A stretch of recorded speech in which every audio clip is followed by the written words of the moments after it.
I gotta tell you something, this stuff is crazy. Shalom Israel, shalom heathens out there, and you wicked Gentiles of the world. You know what I mean? I just gotta clear this up because these guys are trying to make an argument that Abraham slept with his sister. And here's the arguments that they're using. They're using Genesis 11 and 29. Genesis 11 and 29. And this right here is a stumbling block for those who are with an agenda to biblically lie and be dishonest. You know what I mean? So they can spread this terrible, terrible doctrine. Okay, when you read Genesis 11 and 29, it says that then Abram and Nahor took wives. The name of Abram's wife was Sarah. Okay, and the name of Nahor's wife was Milcah, the daughter of Haran, the father of Milcah, and the father of Ishka. Okay, so what they try to say right here is that Abraham slept with his sister-in-law. Okay, so the logical explanation for that is if Abraham was a sister-in-law to Sarah, a brother-in-law to Sarah, then you have to identify who her sibling is.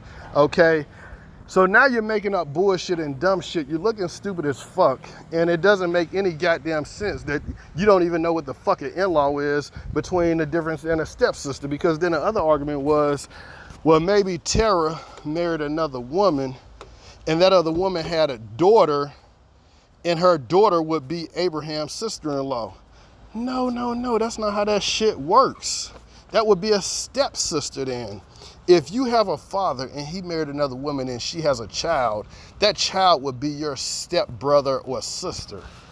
The only time you have an in-law, idiots, is when your brother married a wife and she would be your sister-in-law. Okay, so now that we got that out the way, if Sarah is Abraham's sister-in-law, then you have to identify who the sibling is that that Sarah was married to of Abraham. It doesn't say that. It says that Sarah is Abraham's wife, and that makes her Terah's daughter-in-law, okay? So you can't try to manipulate me and try to play games and twist shit up like I'm that fucking stupid and I don't know what the fuck a sister-in-law is, a brother-in-law is, a stepsister is, a stepbrother is, and a fucking half-brother.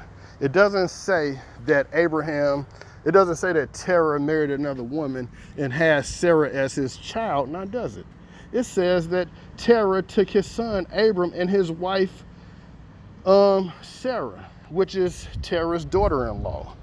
So it doesn't say that, because if you're gonna use that language then, and they married each other and they got the same literal daddy and they both were raised by the daddy in 123 block A, zip code 77777, and both of them had the same address, the same father that lived at that same address at the same time, then you would say when they get married, Abraham would be a son-in-law and Sarah would be a son-in-law. But it doesn't say that. It said his son, Abram, married his wife, Sarah, and Sarah is the daughter-in-law of Terah. It doesn't get much more simple than that. And it doesn't even have to be a debate. But I debate any derelict that thinks that they're gonna be able to pull that dumb shit off and make that, a plausible argument.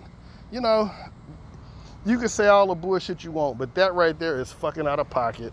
It's bad logic, it's bad understanding, and that shit needs to be stopped. And I'm gonna put the rubber stamp on checking that shit.